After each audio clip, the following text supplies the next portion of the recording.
Every service technician will be required to replace a compressor at some point in his or her career. Done correctly, the process is not a difficult one. Safety first, always wear safety glasses. Gloves are also required for this procedure. Since the compressor is not functioning, attach the gauges to the king valves and recover the refrigerant using a recovery unit and cylinder. When fully recovered, open the gauges to the atmosphere to prevent the pressure buildup when brazing. Remove the top of the condenser and set aside. The compressor is attached to the base of the condenser with bolts threaded through a rubber boot. Do not remove the bolts until after the compressor is debrazed.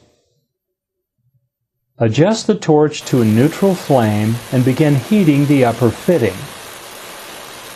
Using a dry towel, begin pulling on the fitting until it pops free. Repeat this process for the lower fitting.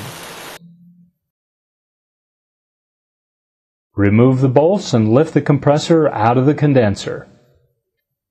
Position the new compressor into place and attach the bolts.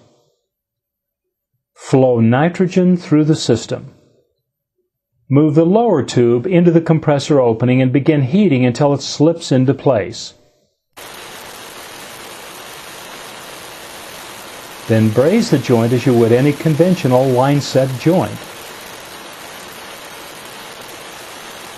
Repeat for the upper fitting.